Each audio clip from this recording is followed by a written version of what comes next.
GO ఇవ్వడం అది కోర్టులో నిలబడదని చెప్పి ముఖ్యమంత్రిగా తెలుసు, వాళ్ళ మంత్రివర్గానికి తెలుసు, ప్రభుత్వానికి తెలుసు, రాష్ట్ర ప్రజానీకానికి అందరికీ తెలుసు అది నిలబడదని. నేను అసెంబ్లీలో అదే చెప్పాను, నిలబడదంటే పిల్లి శాపనార్థాలు పెడతానమని ఒక మంత్రి లేచిండు, ఇంకో మంత్రి మాట్లాడు పాజిటివ్గా ఆలోచించు అన్నాడు.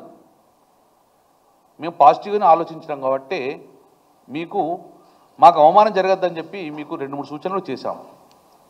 ఈరోజు జరిగింది ఏంది? ఈరోజు హైకోర్టు చట్ట ప్రకారంగా, సుప్రీంకోర్టు డైరెక్షన్ ప్రకారం, ప్రజాస్వామ్యబద్ధంగా, రాజ్యాంగబద్ధంగా ఈరోజు కోర్టు స్టే చేయడం జరిగింది. నోటిఫికేషన్ ఈరోజు నోటిఫికేషన్ ఇచ్చింది ప్రభుత్వం.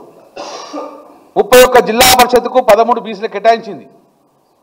565 ఎంపీపీలకు 40% కేటాయించింది. జియో ఈరోజు నోటిఫికేషన్ ఇచ్చింది మాకు మొన్న. ఈ నోటిఫికేషన్ ద్వారానే ఎన్నికలు జరగాలని చెప్పి మేము ప్రధాన డిమాండ్ పెడుతున్నాం. మేము ఈ డిమాండ్ తప్ప వేరే డిమాండ్ ఒప్పుకోదు బీసీ సమాజం. గతం నుంచి నేను ఒకటే చెప్తున్నాం, అసెంబ్లీలో చెప్పడం జరిగింది. తమిళనాడు తరహాలో సక్సెస్ అయ్యారు, 69% రిజర్వేషన్ తీసుకున్నారు. బీహార్ తరహాలో, మహారాష్ట్ర తరహాలో వేస్తే ఫెయిల్ అయినాము. బీహారు మహారాష్ట్ర చేసిన తప్పులు చేయొద్దు, తమిళనాడు చేసిన ప్రకారం వెళ్దాము అని చెప్పడం జరిగింది. కానీ ఏ రోజు కూడా మా మాట చేయబట్లే. ఎట్లా అయ్యామని వాళ్ళకి తెలుసు కాబట్టి జియో ఇవ్వడం జరిగింది.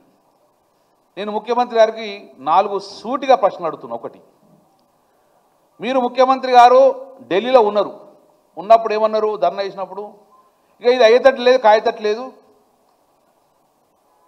రాహుల్ గాంధీ ప్రధానమంత్రి అయినాకనే ఈ రిజర్వేషన్ ప్రక్రియ చేస్తామని చెప్పేసి మీరు హైదరాబాద్ రావడం జరిగింది. రాగానే జియో ఇచ్చిండ్రు. నేను అడుగుతున్నా, రాహుల్ గాంధీ ప్రధానమంత్రి అయిందా? నువ్వు ఎట్లా జియో ఇచ్చినావు? రాహుల్ గాంధీ ప్రధానమంత్రి అయిన తర్వాతనే ఈ జియో 40% వీళ్ళకు చట్టబద్ధత చేస్తా, అప్పుడే రిజర్వేషన్ల ప్రక్రియ జరుగుతుందని చెప్పేసి నువ్వు మరి రాగానే జియో ఇచ్చినావు కదా. రాహుల్ గాంధీ ప్రధానమంత్రి కాలే కదా, అంటే జియో ఇస్తే చెల్లదని మీకు కూడా తెలుసు కదా. జియో ఇవ్వడంలో అర్థమైంది అంటే మమ్మల్ని మోసం చేసింది కదా. సూటి ఒకటే ప్రశ్న అడుగుతున్నావు. రెండో ప్రశ్న, మళ్ళీ చిట్చాట్లో మాట్లాడారు రేవంత్ రెడ్డి గారు. ఏమని మాట్లాడారు?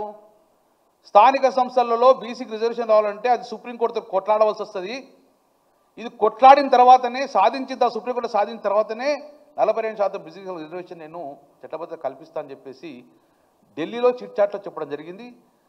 పెద్ద హెడ్లైన్స్ రావడం జరిగింది. ఆ రోజు రాత్రే హైదరాబాద్ వచ్చారు, తెల్లారే మీరు జియో వేయడం జరిగింది. మీరు ఆ రోజు ఒక రోజు తర్వాత జియో వేయడం జరగడం వల్ల మళ్ళీ ఏమనుకున్నది? ఇది ఈ జియో ఎట్లా నిలబడది, మళ్ళొక్కసారి వీళ్ళ గొంతులు వద్దాం, గద్దెనెక్కినాం, కామన్ డిక్లరేషన్ చేసుకున్నాం, ఇక నా ముఖ్యమంత్రి పదవి దిగుతుందా, వీళ్ళు గద్దెనెక్కినాం, వీళ్ళ గొంతు కొత్త సరిపోద్ది అని చెప్పేసి చెల్లని జియో ఇవ్వడం జరిగింది. నెంబర్ 3, తమిళనాడు తరహాలో రిజర్వేషన్ల కోసము ఆ రోజు కూడా సేమ్ ఇలాగే 2-3 సార్లు జియో ఇవ్వడం వలన కోర్టులు కొట్టేసినప్పుడు జయలలిత గారు మళ్ళీ నేను సూటిగా ప్రజానికి చెప్తున్నాను, జయలలిత గారు ఆ రోజు కూడా ఆలోచించి ఈ జియోల ద్వారా కొట్టేస్తుంది, రాష్ట్ర ప్రభుత్వానికి అధికారం లేదు, ఈరోజు సుప్రీంకోర్టు డైరెక్షన్ ఉన్నది, జడ్జిమెంట్ ఉన్నది కాబట్టి దీనికి ఎక్కడైతే మందు ఉన్నదో ఆ మందే కనుక్కుందని చెప్పేసి 1992లో మొత్తం అసెంబ్లీలో ఉన్న ఎమ్మెల్యేలు అందరినీ తీసుకొని జయలలిత ముఖ్యమంత్రి గారు, ఆమె టైపు రైటరు, ఆమె వంట మనిషి, ఆమె కూర్చునే సీటు, ఆమె పిఏలు దఫ్తర్లు మొత్తం తీసుకొని ఢిల్లీలో కూర్చుంది. ఎవరితోటి? ప్రతిపక్ష ఎమ్మెల్యేలతోటి, అధికారులతో పోయి ఆ రోజు పివి నరసింహారావు గారి ఆఫీస్ ముందు కూర్చొని ఒకటే డిమాండ్ పెట్టింది. మా అసెంబ్లీలో తీర్మానం చేసుకున్నాము, న్యాయపరంగా మా కులగన చేసినాము, పివి నరసింహారావు గారు మాకు ఒకవేళ గిట్ట ఈ 69% మాకు బీసీ రిజర్వేషన్ ఇవ్వకపోతే నేను తమిళనాడు పోను, ఢిల్లీ పీఠం నుంచి కదలా, పివి నరసింహారావు గారి ఇంటి ముందు కూర్చుంటా అని చెప్పి భీష్మించుకో కూర్చుండే కాదు, వాళ్ళ మంత్రివర్గం మొత్తం అక్కడే ఉంది. ఏమన్నది? నా పరిపాలన ఇక్కడ నుంచి ఇక్కడే, నా వంట ఇక్కడే, నా దఫ్తరంతా ఇక్కడే, మా అధికారులు మా మంత్రులు ఇక్కడే ఉంటారని చెప్పేసి డిమాండ్ పెట్టింది. కదలలే. ప్రభుత్వం దిగొచ్చింది, ప్రధానమంత్రిగా దిగొచ్చింది పివి నరసింహారావు గారు.